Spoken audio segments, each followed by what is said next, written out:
cómo triunfar sobre el rencor. Y es muy posible que esta mañana alguien esté acá o esté viendo este programa con un corazón herido, maltratado. ¿Por qué? Porque alguien le ofendió hace mucho tiempo, hace poco tiempo, una semana, anoche o antes de llegar acá. Es muy posible que alguien haya herido su corazón con alguna palabra, con alguna expresión. Y es posible que esté aquí esta mañana con un corazón herido. Y déjeme decirle que es bueno saber eso. Porque si guardamos una herida, no se imaginan lo que puede pasar. Y cuando uno lo hieren, hermanos, cuando uno le hacen una ofensa, ¿cuál es la primera reacción? Vamos a ser bien sinceros. ¿El desquite o la venganza? Es como la primera reacción que nosotros tenemos. Entonces es muy posible que usted de pronto, o alguien que nos está viendo dice, me la hizo, me la paga. Y ese es como el sentir, esa es como la emoción que maneja el corazón. Y es posible que de pronto diga, no, yo ya lo olvidé. Y yo he hablado con personas de esta iglesia y de otros grupos en reuniones. ¿Qué pasó con fulano? No, mire hermano, que yo ya eso lo olvidé, pero no me lo nombre. No quiero hablar de él. No ha olvidado. Lo recuerda con odio, con resentimiento. ¿Y sabe qué? Se va formando el rencor. ¿Cómo comienza el rencor? Con el enojo. Y se va guardando. Y es posible que uno crea que ya lo perdonó y de pronto mentalmente dice, sí, yo ya lo perdoné, pero en el cuerpo se le ve el reflejo, porque déjeme decirle que la persona que tiene rencor se le nota. Su cuerpo empieza a mostrar cierto desgaste. Vienen problemas hasta intestinales, problemas de corazón, y viene una cantidad de... Y uno de los síntomas más notorios del estado de descomposición de la sociedad es el rencor. El mundo está lleno de esposas rencorosas, de esposos rencorosos, de hijos rencorosos, de empleados rencorosos, de jefes rencorosos, de hermanos en la iglesia rencorosos y hasta de pastores rencorosos. Parece que nadie se escapa de este mal. Ya John, nuestro hermano apreciado John, leyó Efesios 4, 26, 32. Ahora lo vamos a ver, tengan ahí. Si quieren ir al Antiguo Testamento, voy a hacer un recorrido muy rápido para saber un tema que no es fácil de detectar, es una perlita ya que se detecta en el Antiguo Testamento de algo que pasó con David, con Absalón, con sus consejeros y con un hombre que se llamó Ahitofel. Sigue una H, Ahitofel, consejero de David. Pero pues para entraros en contexto tengo que ir al Antiguo Testamento. Si no quieren ir a la Biblia por ahora, porque el tema central va a ser en Efesios, yo quiero hacer ese recorrido rápido para que ustedes lo palpen. Entonces dice que el rey David está en el mejor momento de su vida y de su reinado. Importantes hazañas militares ha hecho, extensión territorial magnífica. Los pequeños reinos de Siria se sometieron e hicieron paz con Israel. En este momento está el rey en su plenitud. Pero ¿sabe lo que pasa cuando uno está en su plenitud? Dice la palabra del Señor, el que esté bien, mire que no caiga. Este es el rey que tuvo el corazón de Dios. Este es el rey que escribió muchos salmos, con lágrimas en los ojos, con corazón arrepentido, pero era un ser humano. Y como ser humano, en un momento dado, cayó. Entonces en ese momento el rey está en su mejor episodio Y dice segundo de Samuel 11:1, aconteció al año siguiente, en el tiempo que salen los reyes a la guerra, que David envió a Joab y con él a sus siervos y a todo Israel, y destruyeron a los amonitas y sitiaron a Rabá, pero David se quedó en Jerusalén. Era poco usual esto en David. Él ha debido ir al campo de batalla, pero se quedó. Tal vez estaba en la preparación de su desastroso episodio que iba a vivir. Se quedó el rey en casa. Y estando allá, hermanos, en casa, en palacio, 11:2, y sucedió un día al caer la tarde que se levantó David de su lecho y se paseaba sobre el terrado de la casa real, y vio desde el terrado a una mujer que se estaba bañando, la cual era muy hermosa. Muchos hombres dirían, ¿yo qué culpa si el Señor la puso ahí?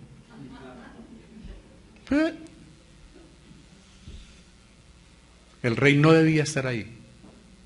Mire lo que sucede cuando uno deja de cumplir con sus obligaciones. El enemigo no descansa. ¿Qué hizo el rey? Pues ya la mayoría conoce, pero por eso 11:3 de segundo de Samuel, entonces, de primero, segundo. Entonces envió David a preguntar por aquella mujer y le dijeron, aquella es Betsabé, hija de Elián, mujer de Urías Eteo. No nos dice nada ahí sobre estos dos nombres, pero eran nombres de David. El rey, su corazón codició, entró la lujuria, la mandó traer. Yo soy el rey, fíjese lo que hace cuando el poder se corrompe. Comienza a desbordarse.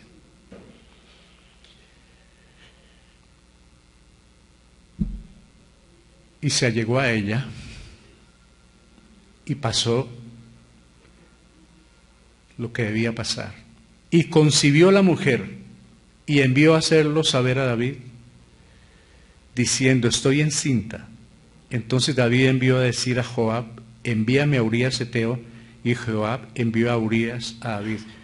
¿Qué fue lo que pasó aquí?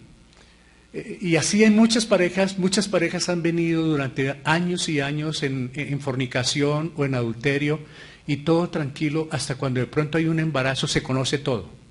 O sea que si no hay embarazo nadie supo. Pero hay una cosa, nadie saldrá impune ante los ojos de Dios. Podrá uno esconderse y hacer miles de piruetas, pero la lente del Señor está ahí, y tarde o temprano se va a encontrar con Él. Imagínense la preocupación del rey. Pero en vez de, dice la Biblia, que el pecado engendra pecado, ya adulteró con ella, ahora va a maquinar algo, manda traer al marido que está, ¿dónde? En el campo de batalla, se llama Urías. 11:8-9. Después dijo David a Urías, cuando llegó, desciende a tu casa y lava tus pies, y saliendo Urías de la casa del rey, le fue enviado presente de la mesa real, tan atento David, ¿no? Mas Urías durmió a la puerta de la casa del rey con todos los siervos de su señor, y no descendió a su casa. ¿Para qué lo mandó traer? Para que se acostara con su esposa, con eso lo de la concepción quedaba por cuenta de Urías. Mire cómo trabaja David. Vamos a echarle al pato a otro. Pero como no es así, como no lo planea. ¿Y qué pasó con Urías? 11:10. E hicieron saber esto a David, de que Urías no se quedó con la esposa, como David quería, diciendo, Urías no ha descendido a su casa. Y dijo David a Urías, ¿no has venido de camino?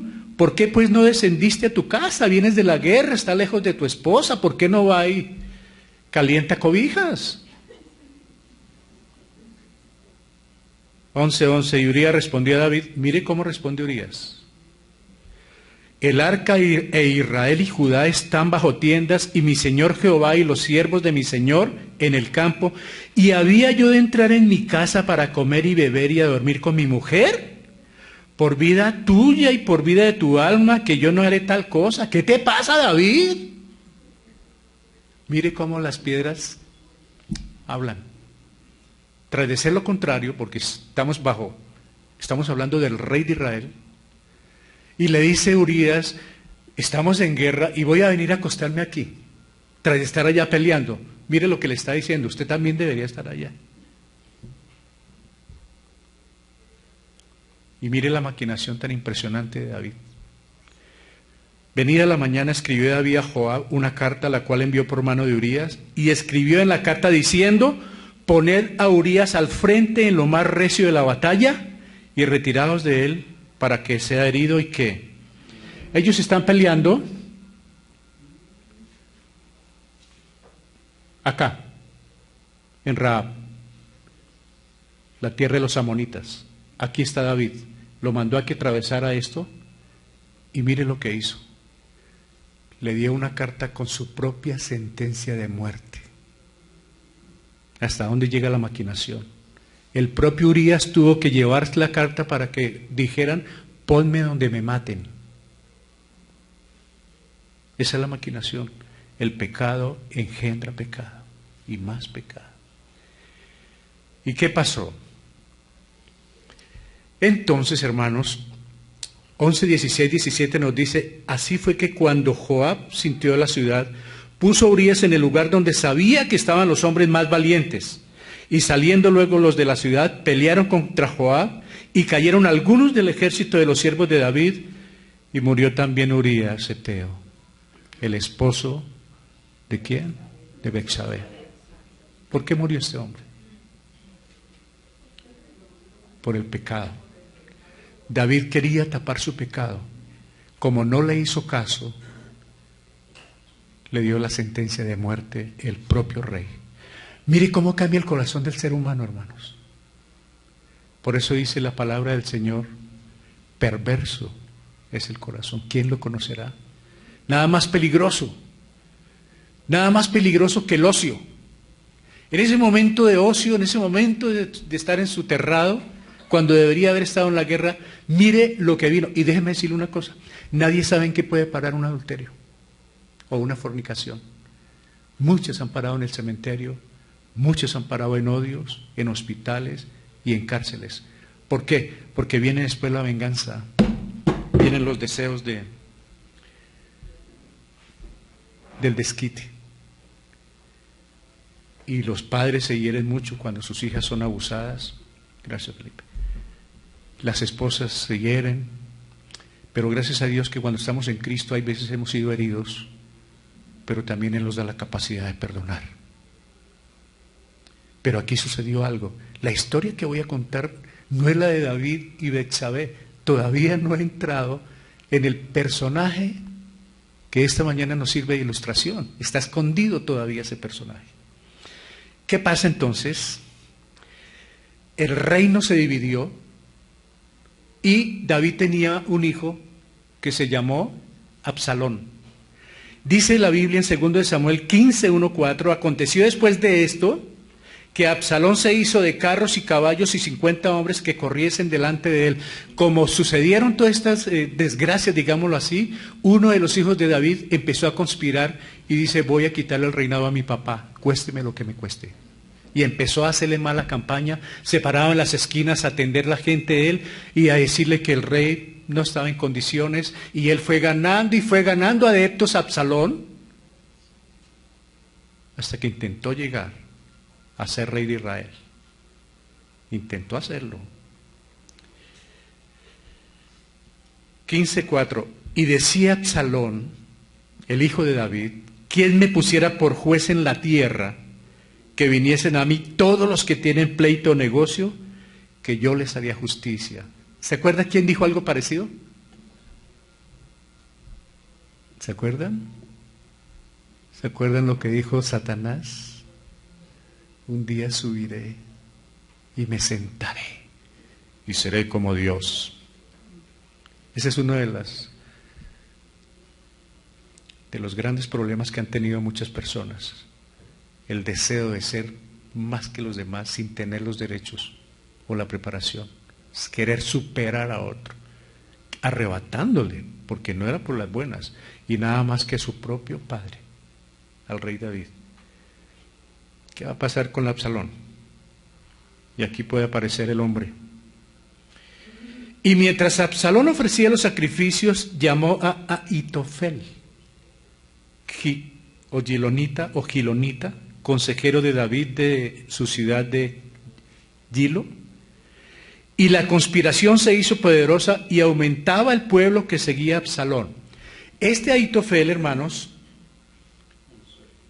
era el consejero de David. Y cuando vio que el hijo empezó a coger como poder, se pasó para el otro bando. Como dirían algunos políticos hoy en día que pasan de bando en bando, es que la política es dinámica. Si usted entra en los pueblos, usted es de este político y entra a otra sede, es un falso, un torcido le dicen, un traidor. Allá estaba en la sede del otro, pero cuando viene el político con otro político, cada 3 o 4 años nos cambian ellos de, doctor, pero luego usted hace 2 años no estaba con fulano. Sí, pero es que la política es dinámica. Ellos sí no tienen problema. Aquí le pareció que era dinámico y se pasó para el otro bando. Abandonó a su rey. Mire que cuando empieza la decadencia, empieza todo a descender. Se dividió el reino, David entró como, perdónenme la expresión, como en desgracia. ¿Se acuerdan de Jonás? El Señor le dice, váyase para allá, y él cogió para allí, en bajada. Entró a un barco y se metió abajo. Luego echó más para abajo. Lo cogió un pez y lo echó más para abajo. Cuando se dio cuenta estaba bien abajo, porque dice que la barriga del pez tocaba las algas. O sea que llegó hasta el fondo. Cuando empieza la decadencia, no es sino cederle 1 centímetro al diablo y él se toma toda la vida. Por eso dice, no deis lugar al diablo. Y hoy lo vamos a ver en su esplendor este verso. Ahitofel entonces está ahí y le contaron a David. Mire lo que le contaron a David, hermanos. 15:30-31. Y David subió la cuesta de los olivos. ¿Le recuerda algo el monte de los olivos? Y lo subió llorando. ¿Se acuerda quién sufre allí? Llevando la cabeza cubierta y los pies descalzos, también todo el pueblo que tenía consigo cubrió cada uno su cabeza e iban llorando mientras subían. No dejantes lo que van sufriendo porque les tocó salir de ahí por el hijo que iba a llegar a apoderarse del reino. Entonces por eso les tocó al mismo rey salir con su familia, salir hasta descalzo. Y le dieron aviso a David diciendo, Ahitofel está entre los que conspiraron con Absalón. El consejero suyo está ahora del otro lado, David. Y a mí me encanta lo que respondió David y se lo aconsejo que lo tenga acá cuando alguien hable mal de usted o esté conspirando contra usted o alguna calumnia. Mire lo que dijo David. Entonces dijo David, entorpece ahora Jehová el consejo de Ahitofel. Él no dijo, maldito traidor, algún día lo van a matar y me las tendrás que pagar. Nunca dijo eso David. ¿Sabe qué dijo? Señor, me acuerdo lo que tú dices, mía es la venganza, yo pagaré. Entonces David ora diciendo, Señor, entorpece el consejo de Ahitofel. Y cuando uno tenga problemas con alguna persona, que sepa que hay algún chisme, un run, alguna calumnia, Señor, entorpécele en lo que están diciendo de mí. Te lo suplico, Señor, entorpécelos para que haya confusión y no prime la injusticia o la calumnia. Y mire que el Señor se hace cargo, hermanos. No necesita uno pelear, ni contestar, ni hacer reclamos, ni más enemigos, sino necesita uno confiar en el que dice que uno cree. Porque una cosa es creer y otra cosa es hacerle caso y confiar en él. Muy triste lo que le pasó a David. Aparte de eso le dan la noticia de que su amigo está en el otro bando. ¿Qué dice Samuel 15:32? Cuando David llegó a la cumbre del monte para adorar allí a Dios, he aquí que Usaí arquita, que le salió al encuentro rasgados sus vestidos y tierra sobre su cabeza. Este es del grupo de David. Y le dijo David, si pasares conmigo me será carga, Usaí. Y él le dijo, y en el 15:34 dice, mas si volvieres a la ciudad y dijeres a Absalón, rey, yo seré tu siervo, como hasta aquí he sido siervo de tu padre, así seré ahora siervo tuyo, entonces tú harás nulo el consejo de Ahitofel. Mire lo que hace David. Le dice a Usaí, ¿sabes una cosa, Usaí? No te vayas conmigo. Tú eres buen amigo y consejero mío también. ¿Sabes qué? Hazte al lado de Absalón y aconséjalo tú. Aconséjalo tú. Y yo sé que tú, si Absalón te pone cuidado, tú vas a confundir el consejo de Ahitofel. Entonces David la pensó por otro lado. Ve, ayúdale allá, pero aconséjalo. Claro, ahí está trabajando Dios. Porque David, en cierta forma, siempre halló la gracia de Dios a pesar de su pecado. Segundo de Samuel 16:20, entonces dijo Absalón a Ahitofel, da vuestro consejo sobre lo que debemos hacer. En ese tiempo los consejeros eran como la Biblia, hermanos. Estos hombres como Ahitofel, la palabra que ellos decían era creíble porque era como la palabra de Dios para ellos. Entonces ellos aconsejaban y lo que ellos aconsejaban se hacía. 16:22, y Ahitofel dijo a Absalón, mira el consejo que le da este hombre al hijo del rey.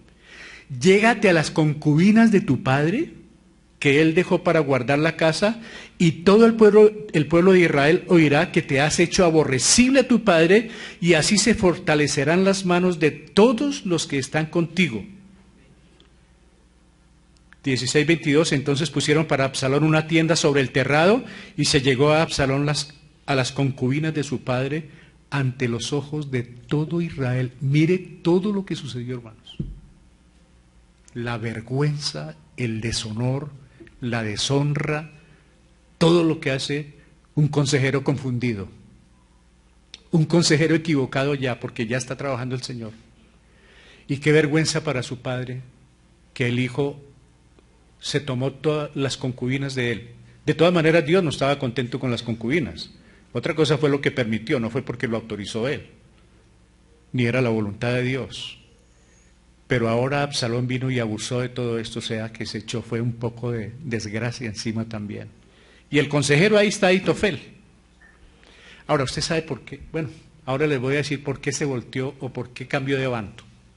Algo había por dentro. Voy a leer rápido. Segundo de Samuel 17:5, y dijo Absalón, llamad también ahora a Usaí arquita, para que así mismo oigamos lo que él dirá. Ahora va a escuchar al que mandó David. Cuando Usaí vino a Absalón, le habló a Absalón diciendo, así ha dicho Ahitofel, ¿seguiremos su consejo o no? Di tú. Entonces Usaí dijo a Absalón, el consejo que ha dado esta vez Ahitofel no es bueno. Entonces Absalón y todos los de Israel dijeron, el consejo de Usaí arquita es mejor que el consejo de Ahitofel, porque Jehová había ordenado que el acertado consejo de Ahitofel se frustrara para que Jehová hiciese venir el mal sobre Absalón. Aquí está trabajando Dios en este par de consejeros. Y mire el 17:23. Pero Ahitofel, viendo que no se había seguido su consejo, enalbardó su basto y se levantó y se fue a su casa, a su ciudad, y después de poner su casa en orden, se ahorcó. Y así murió y fue sepultado en el sepulcro de sus padres. ¿Qué le pasó a este Ahitofel? No le puso cuidado más el, entre comillas, futuro rey Absalón, y como no le hizo más caso, y como estaba era cometiendo un poco de fechorías, cuando se sintió desbancado, fue y se mató. ¿Hasta dónde lo llevó este episodio? Hasta su misma muerte. ¿Y qué pasó con el aconsejado? También murió. En la batalla siguiente, Absalón iba en su mula y cruzó por debajo de un árbol, y como usaba el pelo largo, se le enredó el cabello y quedó ahí colgado, y 3 flechas le atravesaron su corazón. Murió el consejero y el aconsejado. Cuando las cosas no están como Dios quiere, cuando están fuera de la voluntad de Dios, se corren muchísimos riesgos. Ahora, el tema central comienza acá. Tuve que llevarlos hasta allá para poderles mostrar a Ahitofel. ¿Quién era Ahitofel? No dice así como fácilmente, no lo tenemos referenciado todos los creyentes. ¿Sabe quién era Ahitofel? El consejero de David. Ahitofel era consejero de David y padre de Eliam y abuelo de Betsabé. Esto podría ser la explicación de su adhesión a Absalón en su revuelta contra David. ¿Qué pasó? ¿Qué pasó con este abuelo cuando vio lo que sucedió con su nieta? Ahitofel se sintió herido, maltratado, guardó rencor. ¿Sí es lo que pasa cuando se guarda rencor, hermanos? Se cometen los peores hierros, los peores errores. Pero claro, él era un hombre. Él vio el abuso de autoridad y la corrupción de David al abusar de su nieta, y aparte de eso, ¿qué más hizo David? Le mandó matar a su marido. O sea que la herida que él llevaba por dentro era muy grande. Por eso se pasó al otro bando, hermanos. Y por eso se fue con Absalón, pero con las nefastas consecuencias. Murió y murió también el otro. ¿Cómo definir el rencor? ¿Qué piensan ustedes que es rencor, hermanos?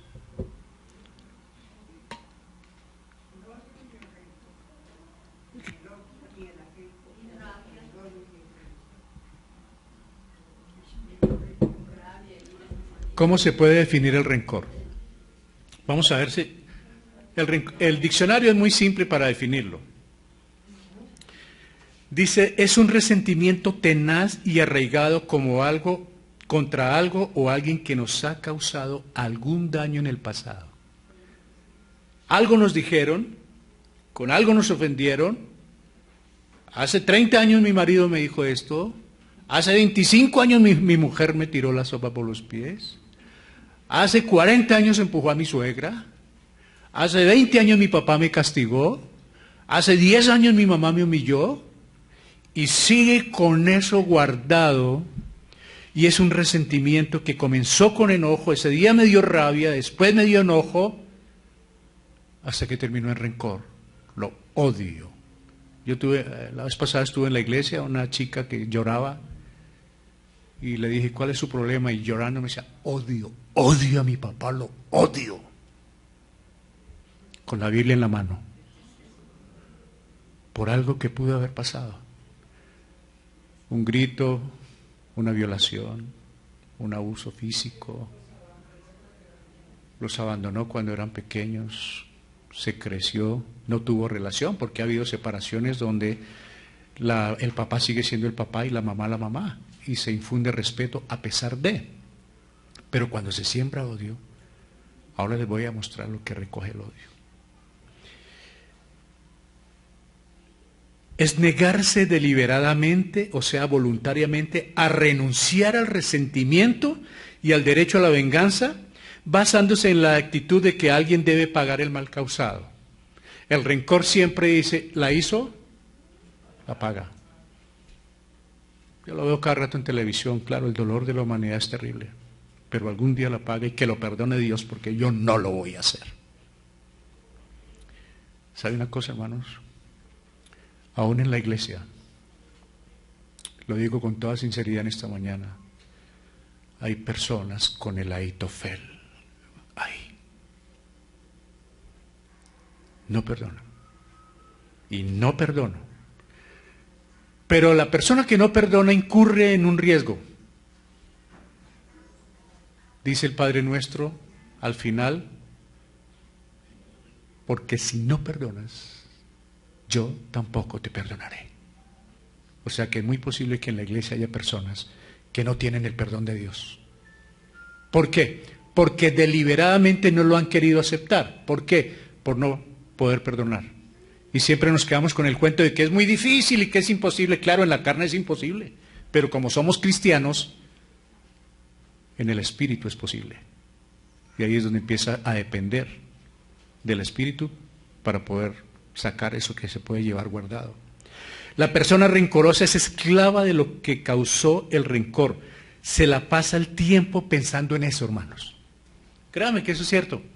Cuando a una persona le hace daño y cuando se acuesta sin haber perdonado, cuando se oculta el sol y no perdonó, ahora lo vemos, empieza una maquinación.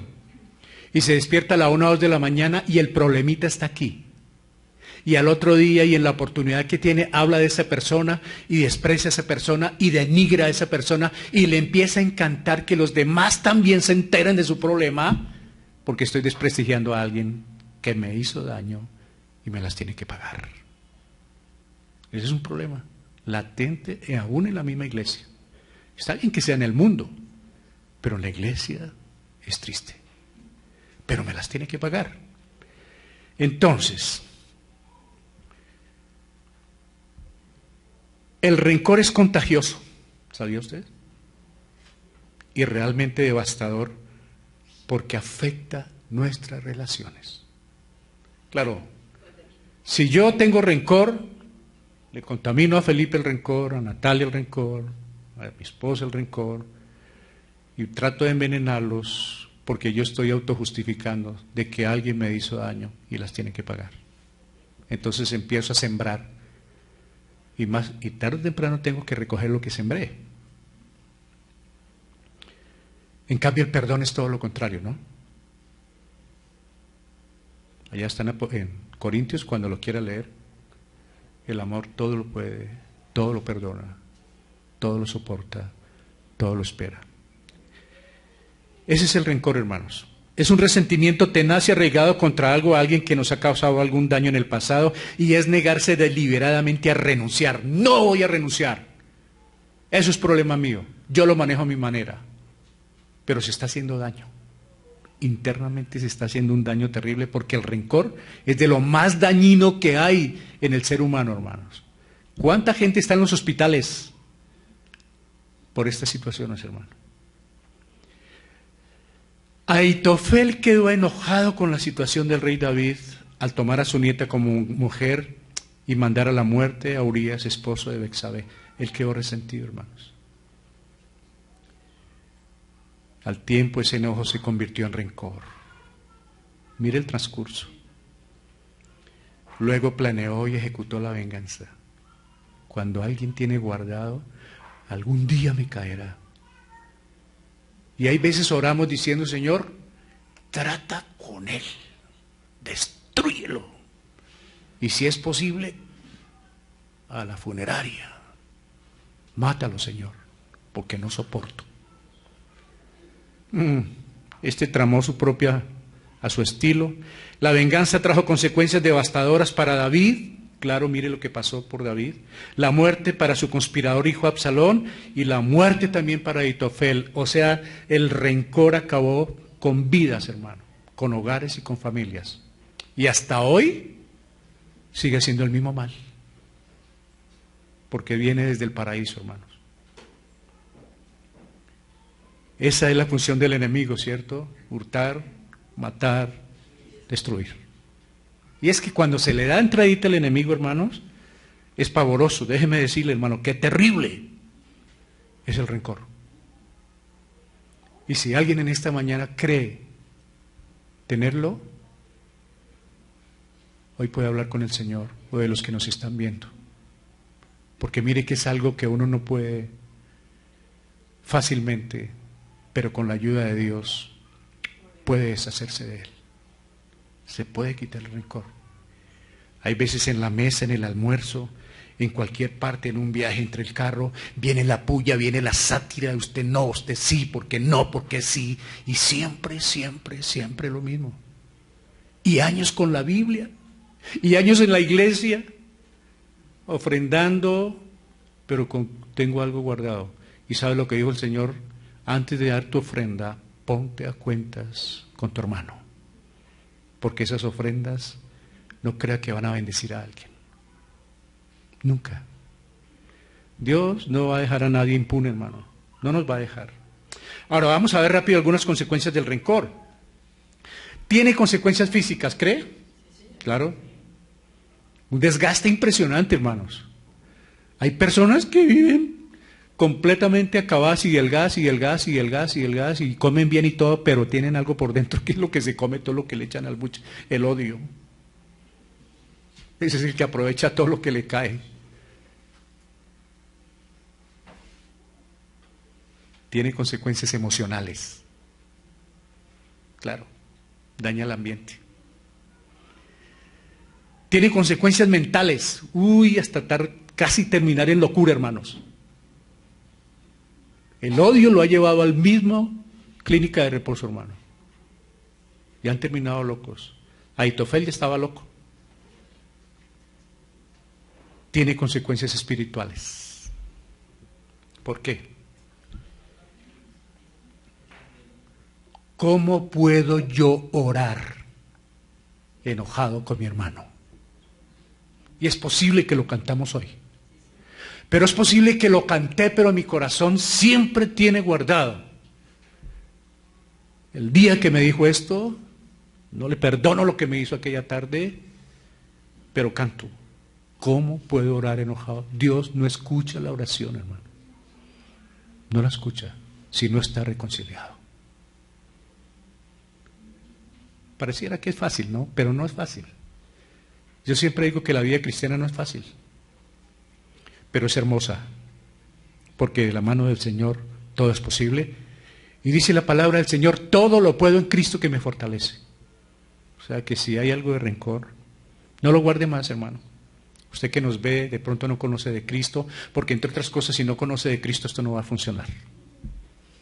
Pero si se acerca a Cristo, aceptar lo que esta semana está celebrando el mundo perdido, dice que la Semana Santa, si se acerca a Cristo creyendo que su muerte, sepultura y resurrección fue por usted, también va a quitar ese rencor que puede tener en su corazón. Porque para Dios todo es posible. Trae otras consecuencias. Afecta nuestras relaciones familiares, personales. Claro, es un problema en el hogar alguien que esté a toda hora con la chispa acelerada, hermanos. Porque si es para salir a pasear, a almorzar, si es viajando, todo es un conflicto. Entonces afecta a los suegros, a las suegras, a los hijos. A ningún papá le gusta que maltraten a su esposa, a ninguna mamá le gusta que la mujer maltrate a su hijo.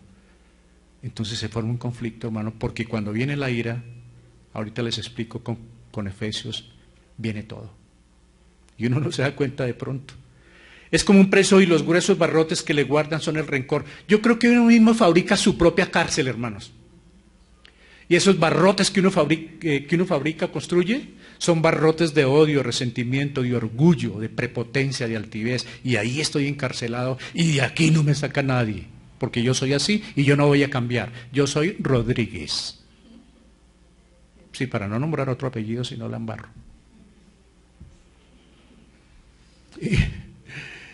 Yo estaba hablando con presos en la cárcel, hace días no voy, pero en la cárcel hay mucha gente libre que conocen de Cristo y están condenados a 40 años, pero están libres. Y he hablado afuera con muchos libres que están presos del odio, con el esposo, con la esposa, con los hijos, con la empresa, con el trabajo, renegando, maldiciendo, presos, pero están en la calle. Qué tremendo paradójico esto, ¿no? En la calle gente presa y en la cárcel gente libre, por culpa del rencor. Ahora sí los invito, hermanos. ¿Qué dice la Biblia? Los invito a Efesios, sintonícense ahí, hermanos. Los que quieran mirar la palabra del Señor, hermanos, vamos a verlo.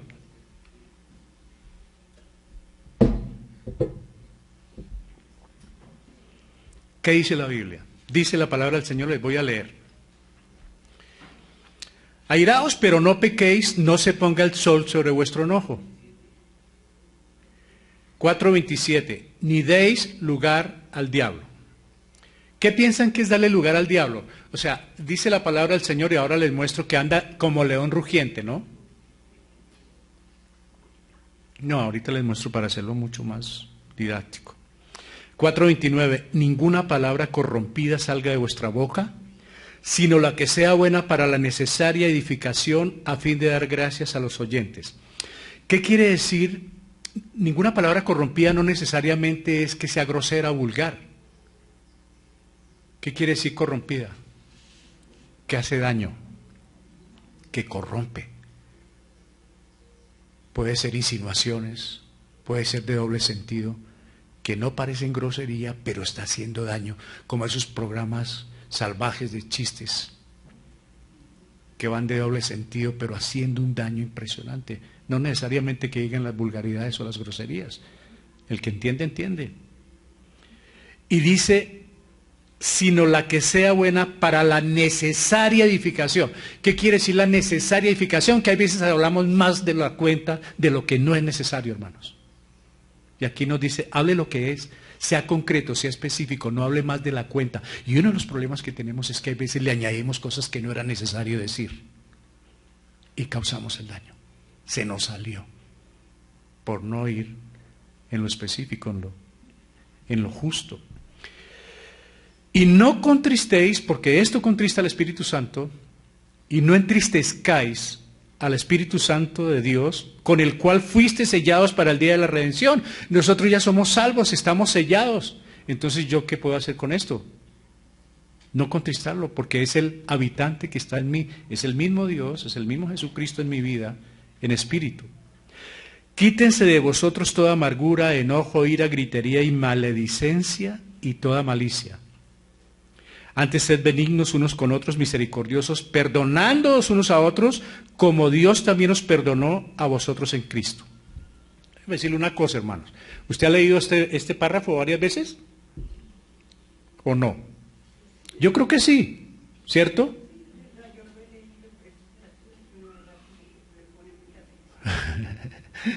¿Qué hay aquí? ¿Saben qué hay aquí? Por lo menos 8 o 10 mandamientos, no favores ni consejos si les parece o no les parece, dice el Señor. O sea que si yo no me someto a la palabra del Señor, puedo estar 20 o 30 años en la iglesia y yo soy desobediente. Desobedezco la palabra. Usted será mi Dios, pero yo no le hago caso. Yo hablo bonito de ti, me encanta porque tú eres el Rey de Reyes y Señor de Señores, pero no te obedezco. Mire lo que dice aquí. Airaos, pero no pequéis. Es un mandamiento. Lo está mandando el Señor. ¿Qué dice aquí debajo? Ni deis lugar al diablo. Es un mandamiento, hombre. No se ponga a jugar, no se ponga a jugar en estos momentos porque le da lugar al diablo y se apodera de su vida. ¿Qué pasó con Eva? ¿Qué pasó en el paraíso? Se puso a hablar con el diablo. Le dio lugar, venga, diablillo. Y miren dónde nos tiene.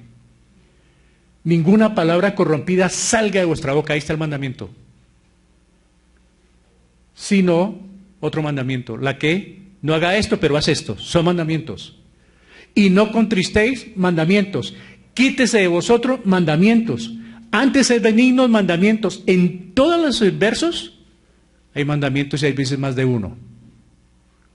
Ahora, no sé, ahí hay un mandamiento que es clave para evitar llevar una vida triste, deprimida, desafortunada. Quítese. ¿Qué quiere decir quítense, hermano? Quítense. ¿Qué es?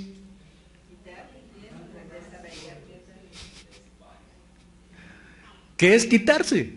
Quíteselo, hermano, como quítese la ropa, cámbiese, hermano.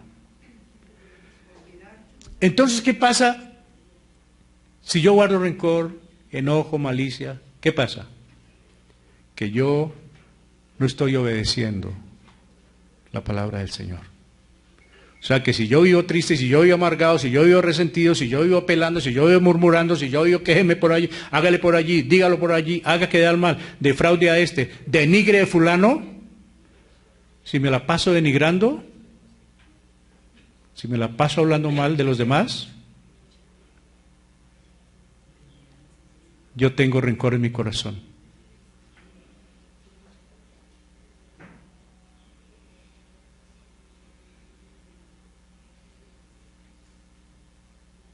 ¿Listos?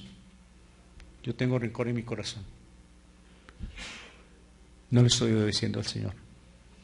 O sea que yo soy el culpable, yo soy el causante de mi propia desgracia. ¿Por qué? Porque no le hago caso, no me lo quito y no me lo quito. Y yo quiero odiar, yo quiero estar enojado, yo quiero ser resentido, esa es mi vida. ¿Yo qué voy a hacer? Vívala. Pero sabe una cosa, no le amargue la vida a los demás. Pobres esposos, esposas, hijos, los que tienen que paladear. Los que tienen que paladear con ese problema son los que llevan, como dicen vulgarmente, del bulto. Por eso muchas separaciones, por eso se acabaron muchas cosas. ¿Por qué? Antes, todo lo contrario. ¿Ser benignos qué es? Dice, mira, cambia esa actitud mala por una buena. Cambia de actitud. Aquí es donde está el problema. Este es el arrepentimiento. Dale el bote a esto. Ya no más así. Ahora lo voy a hacer como Dios quiere. Unos con otros, misericordiosos, hermanos. Siempre la misericordia debe existir entre nosotros. Perdonándonos unos a otros. ¿Por qué? Porque Dios nos perdonó. Si uno no perdona, créame, uno no ha saboreado la salvación como es. Si uno no perdona, uno no ha sentido el amor de Dios, el perdón en su corazón. No que no tenga problemas, no que no tenga rabia en un momento dado, hermanos. Claro que todo lo podemos, el Señor también la sintió, claro que lo de él fue una ira santa. Alguien me dijo un día, y le dio una rabia y le pegó una trompada, alguien dijo, pero fue ira santa. Tan divino el muérgano. No, no hay ira santa en el ser humano, no hay nada santo. Ira es ira. Pero les voy a descifrar el verso 31. ¿Por qué?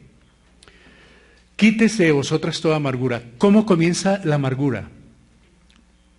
Con el enojo. Un simple rabiecita me fue amargando la vida. Y en vez de haberlo enfrentado y haber hecho la aclaración, mejor me lo guardé.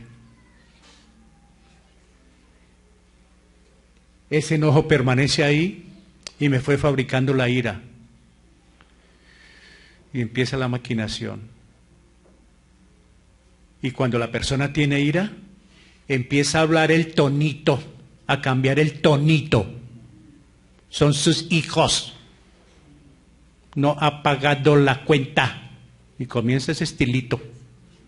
¿Cierto? Por eso les dije lo que dijo una señora. A mí no me molesta la forma en que dicen las cosas, sino el tonito. Y comienza esa ira a hablar cosas que se salen de control, porque cuando llega la ira viene la deshonra. Acuérdense de esto. Cuando llega la ira viene la deshonra, se dicen palabras que después duelen muchísimo porque causaron daño. Entonces viene la gritería, y en medio de la gritería la maledicencia, porque se expresan cosas malísimas. Mire el versículo, cómo va en orden. Y cuando se está pensando en todo esto, en enojo, en ira, en contiendas, viene la malicia. Y se empiezan a pensar cosas terribles. Todo eso está en ese solo verso, hermanos. Por eso el Señor dice, quíteselo de ahí. No lo permita en su corazón, ni en su casa, ni en su hogar, ni en su mente, ni en sus labios. No permita nada de esto. Quíteselo, le estoy diciendo, quíteselo, porque yo sé por qué se lo digo. Entonces, cuando no se quita, el Espíritu Santo está ¿qué? Contristado. Entonces es un cristiano que no está en avivamiento. Avivamiento, algunas iglesias creen que avivamiento es tirarse al piso y gritar y hacer todo lo sangoloteado que se pueda y tocar el techo con las oraciones y zambullirse. ¡No! ¿Sabe qué es avivamiento? Uno con el pecado empieza a aplastar el Espíritu Santo. Con el odio, con el rencor, con las expresiones, con las actitudes, y échele, y échele, y échele, pero el Espíritu Santo se va hasta que debe salir. Y cuando ya viene el arrepentimiento, empieza usted a quitarle todas esas arandelas que le puso encima, hasta que le quita la última al Espíritu Santo. Déjeme actuar en su vida. Entonces eso se llama avivamiento. Que el Espíritu Santo está en control de la vida. De lo contrario no va a pasar nada. El resto es bulla. El resto es escándalo, hermanos. Este es lo que Dios quiere. Eso es lo que dice la Biblia. Ahora, ¿qué es lo típico en muchos hogares? ¿Qué? Airaos, pero no pequéis. No se ponga el sol sobre vuestro enojo. ¿Qué quiere decir no se ponga el sol sobre vuestro enojo? ¿Sabe qué pasa? Cuando uno se duerme con un problema, pueden pasar muchas cosas. En esa noche pueden suceder muchas cosas. Hasta fallecer el uno o el otro. Empieza la maquinación por no haber podido arreglar eso. Y con su pareja sí que no me diga, hermano, yo creo que esto ha sido también muy cotidiano.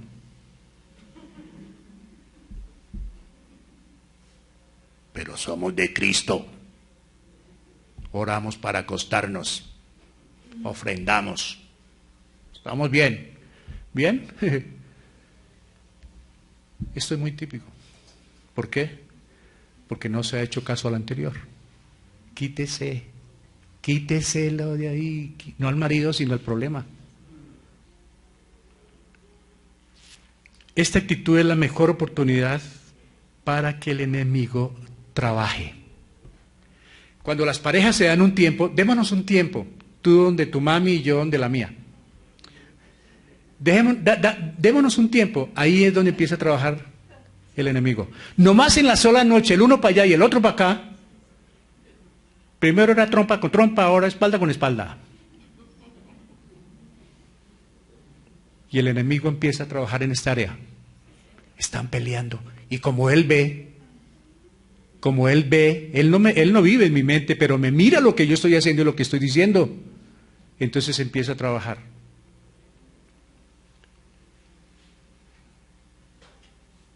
Y es cuando se le da lugar. ¿Y qué hace el diablo? Lo encuentra usted distraído y viene el ataque más impresionante. Hay personas que me dicen, uy hermano, el ataque del diablo, ¿cómo será? Debe quedar uno todo rasgado. Sí, bueno. Si no fue un león que se escapó del circo. ¿Sabe cómo ataca? Ayudando, trabajando, no perdone, búsquese otra. Ahí hay otro, hágale por su lado, no sea boba, léale el cigarrillo, como esta mañana. Estábamos por allá con mi esposa y nos cuadramos en una parte y una bruja leyéndole el cigarrillo a otra y dice, mire, ¿esto negro? Esto es duro. Y la otra encantada y empieza a trabajar el enemigo porque se le dio espacio. Y él ve una oportunidad, sobre todo en los hogares, con los hijos, a destruir, y la iglesia, hermanos. A los del mundo no les va a hacer este ataque, porque son de él. ¿Cómo va a atacar a los suyos? Él está atacando a los que no son suyos, los que son de Cristo, para desestabilizarlos. ¿Cómo es el mordisco de Satanás? Separación, ofensas, heridas, calumnia, todo lo que quiera. Uno cree que es un mordisco que le va a dejar una cicatriz aquí y un rasgo, no, le va a dejar una cicatriz en el alma, en el corazón. Ese es el ataque que tiene él. Damos lugar al diablo cuando el pecado no contrista nuestra alma, cuando lo consentimos y cuando repetimos una obra mala. ¿Qué quiere decir? Damos lugar al diablo cuando el pecado no contrista nuestra alma, cuando a mí no me duele que peque, cuando yo peco y no me da dolor y no me da angustia, yo le estoy dando lugar al diablo, porque ya no me importa que pequé. Pero mire, a los cristianos nos duele cuando pecamos. A los cristianos nos atormenta la vida cuando estamos mal con Dios, con la esposa, con los hijos. Entonces vamos a buscar la reconciliación, porque si no la buscamos, el enemigo va a trabajar, él no pierde ninguna oportunidad. Entonces dice primera de Pedro 5:8, que anda como león rugiente buscando, hermanos. Aquí tiene que estar sentado Satanás. Nosotros le dimos la bienvenida a Cristo aquí y al Espíritu Santo, pero aquí tiene que estar mirando a ver a quién le llama la atención para distraerlo. Él anda pendiente, es donde está el pueblo de Dios. En las cantinas que allá ya están con él. Ahora, quítese de vosotros toda amargura, enojo, gritería, maledicencia y toda malicia. Hay veces en los hogares ya no se puede hablar, sino todo el mundo sabe que es una pelea viva. El tonito es bien arriba. ¿Y entonces qué va a pasar? Pues que todos saben. Pero hay un problema. El daño que se está causando es terrible. Y hay veces irrecuperable, a menos que llegue a trabajar Dios. De lo contrario es irrecuperable, hermanos. Para esto no hay nada, porque es del alma, es del corazón. Y entonces, dice, una de las razones por la cual la gente vive con rencor es por no admitirlo. Prefieren alimentarse de lo que alguna vez les hicieron o le hicieron. Nadie admite, hermanos. La culpa es de ella, mi marido me dejó por otra, allá se encontró esa tal por cual, y este otro. Todo le buscamos justificación. Nadie dice, yo soy culpable.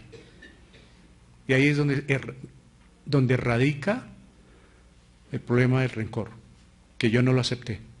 Bueno, la persona falló, se equivocó, pero yo seguí trabajando sobre esa equivocación, porque hay personas que viven buscando errores en los demás. No le ven nada bueno, sino en dónde la embarró, para poder autojustificar y poderle seguir maltratando. Como dicen por ahí, estregándole. Entonces, esto hiere mucho, esto hace mucho daño en el hogar, el rencor. Y mire, ¿desde dónde venimos? Desde Ahitofel. Guardadito ahí lo tenemos, hasta que lo llevó a la destrucción. El rencor destruye las vidas, los hogares, las familias y las iglesias. Muchas iglesias se han desbaratado porque se agarraron los hermanos. Alguna vez fuimos con mi mami a una iglesia en el barrio La Cabaña hace años. Y ese día yo no sé a quién se le ocurrió traer unos mercaditos y habían hartos mayorcitos de edad. Y yo no sé qué pasó en la repartición de los mercados, cuando vimos fue bolear arroz, panelas, sombrillas, de todo. Dijo mi mamá, salgamos aquí para abajo que es más cerquita, chino. Entre hermanitos. En otra iglesia, una vez cuadrando cuentas, salió a volar una teja de un disparo. En la iglesia. Ahí Ahitofel, ahí guardadito en la iglesia. Espero que este verso les ayude y nos ayude y me ayude a mí. Gálatas 6:7. No os engañéis, Dios no puede ser burlado. Mire lo que dice aquí. Pues todo lo que el hombre sembrare, eso también segarán. Miren esto. Lo que crió, eso se levanta. ¿Qué son ellos? Cuando los niños crecen en un ambiente de rencor, será normal para ellos estar enojados, amargados y vengativos. Algún día mi papá la pagará, algún día mi mamá la va a pagar con lo que hizo conmigo, con lo que hizo con mi papá. Y se va levantando. ¿Por qué? Porque se alimentaron con veneno, no tanto con tetero, ni con coladas, sino se le fue regando veneno, veneno. Y cuando grandes, ¿sí las cárceles de qué están llenas? Sí, los jóvenes de hoy en día, hermanos. Los estadios del mundo, las discotecas, los conciertos del mundo, ¿en qué terminan? Allá sale a relucir todo eso guardado. Y mucho más cuando hay alcohol, cuando hay droga, que eso no calma, sino por el contrario, alborota más. Ya estoy terminando. ¿Pero qué? Después de todo esto, ¿qué hacemos? ¿Sí me he hecho entender sobre el rencor, hermanos? Bueno, ahora, ¿cuál sería la pregunta? ¿Cómo triunfar sobre el rencor? ¿Por qué harta gracia venir a dejarles un tema y no dar la salida que el Señor quiere ofrecernos? Y aquí está la clave. ¿Por qué? Porque cualquiera podemos pasar por ahí, hermano. Esto no, ay, no, el hermano tan lindo, él no predica. Ay, ¿cómo será de santo en la casa? ¿Cómo vivir? Todos los seres humanos tenemos momentos de ira, pero el asunto es no mantenerla ahí, porque se entra en pecado, hermanos. No es que no le dé rabia a uno, ahora vamos a salir santitos. No, tenemos rabias por alguna situación, por lo que está pasando en el país, cuando hay que sacar la cita médica. Uy, bueno, pero tenga paciencia. Primero, confirmar la fe en Jesucristo. Tengo que saber si soy cristiano o no, porque si no, no hay nada. Tengo que confirmar que soy cristiano, mi fe en quien murió por mí, y yo sé que Él me va a ayudar, porque estoy confirmando, soy cristiano. O sea, déjeme decirle algo, el rencor no es parte de la vida de un creyente. No hace parte en la vida del creyente ni el odio ni el rencor, hermano. Eso no es cristiano. O sea, que es donde uno empieza a pensar, entonces, no es cristiano el rencor, hermanos. Mire lo que pasó en la cruz. Mire los insultos y las infamias. Un hombre le pegó una palmada a Jesús y Él no le refutó, sino Él le dice, ¿por qué lo hizo? Explíqueme por qué lo hizo. Él no le hizo el reclamo, algún día me las vas a pagar o a mi papá, sino Él dijo, yo quiero saber por qué me pegó. Él nos enseñó a saber, a callar. Segundo, hermanos, reconocer que tengo rencor. Si no lo reconozco, nunca voy a salir de él. Uno de los grandes problemas que tienen los hombres y mujeres que tienen adicciones o vicios es que están con el guayabo más tremendo del mundo y le dicen a uno, yo no tomo, no, yo no bebo. No, pero hay que ir a alguna institución. Yo no soy borracho, entiéndame. Y yo mañana ya no. No reconoce que es un problema. Al principio yo pensaba que la borrachera era una enfermedad. Pero por la Biblia entendí que es un pecado. Es pecado, no enfermedad. Si no se justificarían los borrachos. Señor, yo voy para el cielo enfermo. Hoy. Yo tengo que reconocer, admitirlo. Admitir que el rencor es pecado. Porque, claro, yo tengo que saber que es pecado y que por eso me dice el Señor, quítelo. No lo deje arrimar ni a la puerta de su casa. Porque si no reconoce que es pecado, le parece que es chévere.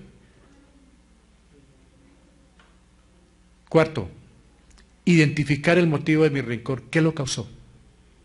¿Por qué estoy así? Porque hay personas que están bravas y le dicen, ¿no está brava? No. ¿Qué le pasó? No sé. ¿Por qué está bravo? No sé. ¿Pero cómo así? ¿Cómo no va a saber uno por qué está bravo, hermanos? Uno debe saber por qué tiene rencor y qué fue lo que lo originó. Identifíquelo, ¿para qué? Para que pueda hablar con el Señor. ¿Por qué? Porque el Señor hay que contárselo como es. Eso no es, Señor, permíteme que es que yo soy rencoroso. No, Señor, yo guardo sentimiento contra tal persona que un día me hice daño y yo no pude perdonarla. Ahora, ¿qué hace uno? Me preguntó alguien algún día, bueno, hermano, ¿qué hace uno para perdonar a una persona, por ejemplo, como mi papá o mi mamá que se murió, pero yo todavía les cargo bronca?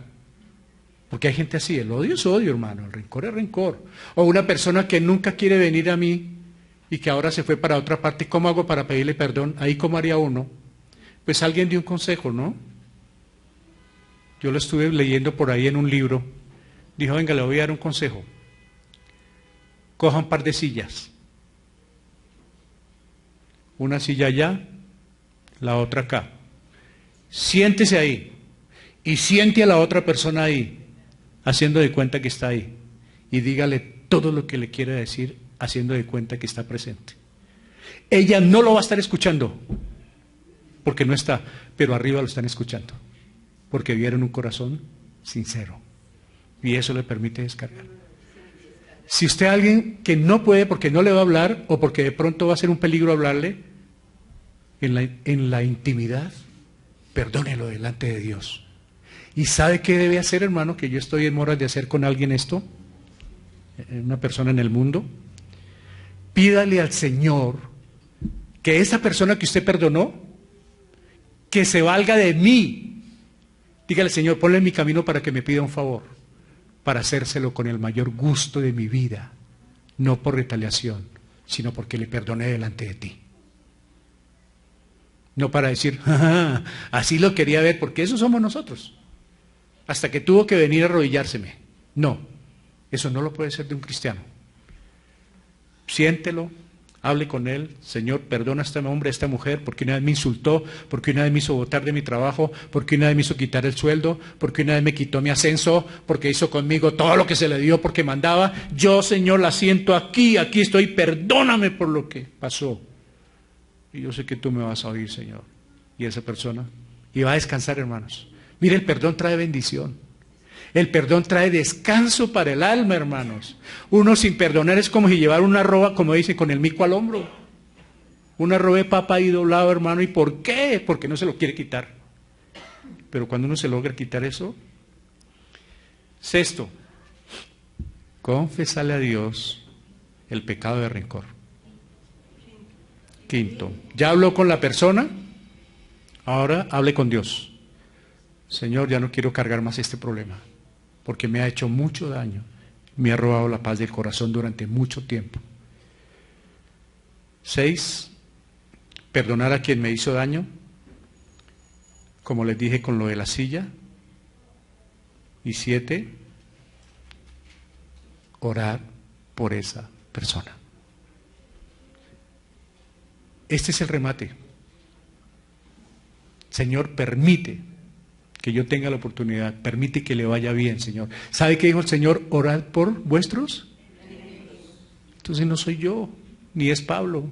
Es el mismo Señor el que lo dijo, ore, amar a vuestros enemigos. Él lo dijo, desquítese. De todas maneras, ¿qué voy a hacer yo? Pero es que, mire, hermano Jorgito, es que me hizo un daño muy grande y me dejó sin casa, me dejó sin trabajo con lo que hizo conmigo. ¿Sabe qué dice el Señor? Quítese ese problema, déjemelo a mí, mía la venganza, yo pagaré. Tú no te metas, suéltamelo a mí. ¿No quieres? Entonces sigue luchando. Pero si me sueltas a mí el problema, yo me voy a hacer cargo de él. Y uno le cree al Señor cuando Él se mía la venganza, pues hazme venganza tú, Señor. Y yo le descargo mi problema al Señor, confío en Él y espero en Él. Pero no puedo soltarle el problema al Señor y yo por debajito de cuerda tratando de ayudarle. Él no necesita mi ayuda. Yo ya le confesé. Le voy a dar unos recursos bíblicos. Mire lo que dice Romanos 12, 19. No os venguéis vosotros mismos, amados míos, sino dejad lugar a la ira de Dios, porque escrito está, mía la venganza, yo pagaré, dice el Señor, quítese el problema, entréguemelo a mí. ¿Cierto? Eso es lo que está diciendo, quítese el problema, déjemelo a mí. Como usted confía en mí, como usted es mi hijo, yo me voy a hacer cargo de ti. A mis hijos no me los maltrata nadie, porque los amo, morí por ellos. Entonces, claro, uno sentirse así respaldado por el Señor. Porque si no perdonáis, si no me deja a mí, tú no estás perdonando. Porque si perdonáis a los hombres sus ofensas, os perdonará también a vosotros vuestro Padre Celestial. Mas si no perdonáis a los hombres sus ofensas, tampoco vuestro Padre os perdonará nuestras ofensas. Vuestras ofensas. O sea que, mía es la venganza, déjeme a mí. Si tú perdonas, yo te perdono. Si tú no perdonas, yo no te voy a perdonar. O sea que es un verso con condición. Si tú no lo haces, yo tampoco lo hago. O sea que muchas veces está retenida esa bendición, está retenida la paz de mi corazón, porque yo la tengo retenida. ¿Por qué? Porque no quiero obedecer la palabra donde me dice, quítese de vosotros, quítese esa amargura, hermano. Quítese ese enojo, ya no más. Proverbios 28:13 dice, el que encubre sus pecados no prosperará. Mas el que los confiese y se aparta, alcanzará misericordia. Uno cree que el Señor no se da cuenta de lo que uno tiene guardado. Uno puede en la oración explayarse con las palabras más lindas, pero el Señor sabe si tiene o no algo guardado. Y primera de Juan 1:9, si confesamos nuestros pecados, Él es fiel y justo para perdonar nuestros pecados y limpiarnos de toda maldad. Hermanos, no es necesario cargar con ese problema. Déjeme decirle, ¿le devuelvo un segundo? Ahí está. No es necesario cargar con ese problema, hermanos. ¿Qué le impide o qué nos impide? Yo me acuerdo que cuando yo perdí mi trabajo, duré mucho tiempo detestando a la persona que me hizo perder mi trabajo. Pero un día, por la palabra del Señor, comprendí que me estaba desgastando. Y que eso ya... Entonces, uno le deja las cosas a Dios, le entrega el problema a Dios, y eso le va a ayudar a descansar a uno. Mire, las personas cuando no tienen rencor, yo le decía a mi mamá estos días allá en el hospital, ella está en una situación muy crítica, le decía a mi madre, ¿cómo se siente? Dijo, bien. Le digo, ¿está en paz con Dios? Completa. ¿Sabe qué? Las personas cuando tienen paz en su corazón lo reflejan. Y todo lo contrario, enternece. Pero cuando uno no tiene paz en el corazón, los problemas son más grandes, los sufrimientos son más grandes, y nunca va a recibir esa bendición de Dios, porque está retenida. Aunque Él en su misericordia lo hace y no es por obras, pero también Dios dice, si no perdonas, yo no te voy a perdonar. Y si tú perdonas y yo te perdono, también va a decir, pídeme lo que quieras, que yo siempre estaré contigo. Entonces no tengamos temor que nos hicieron daño. Dice la palabra del Señor que el ángel de Jehová acampa ¿qué? Alrededor de los que le temen. Nosotros tenemos una protección Nosotros tenemos triple protección del Señor. ¿Por qué cargar con estos problemas que nos han hecho tanto daño? ¿Sabe lo que pasa en Venezuela? ¿Sabe lo que pasa en todos los países? ¿Sabe lo que está pasando en Colombia? Mucho odio, mucho rencor. Las personas están llenas de rencor, esperando oportunidades para que ojalá maten a Sutano y a Perencejo. Pero nosotros los creyentes no guardamos rencor, hermanos. Cuando le intente dar rabia, cuando tenga un problema con alguien, antes de que termine la noche, procure arreglarlo. No quiere decir necesariamente que es en 12 horas exactamente lo que dice aquí. ¿Sabe qué quiere decir también? No le dé tanto tiempo, sino procura antes de cualquier otra cosa arreglar ese problema. Dice la palabra del Señor, en cuanto dependa de ti, procura estar en paz con todos los hombres, sean del mundo o sean de la iglesia. Amén. No luche solo, hermano, querido amigo que nos ve y nos escucha, no luche solo. Quítese el problema. ¿Cómo? Entrégueselo a Jesucristo. Entrégueselo a Dios, que Él es poderoso. Porque si decimos que somos cristianos y no confiamos en el poder de Dios, en la sabiduría de Dios, en el amor de Dios, en la misericordia de Dios, entonces nosotros estamos siendo un poco hipócritas. Porque decimos, pero no es cierto, no lo hacemos. Entreguémosle toda esta situación al Señor. Y dice el Salmo 37, léalo, confía en Dios y Él hará. Espera en el Señor y Él actuará. Él contestará las peticiones de nuestro corazón. Amén.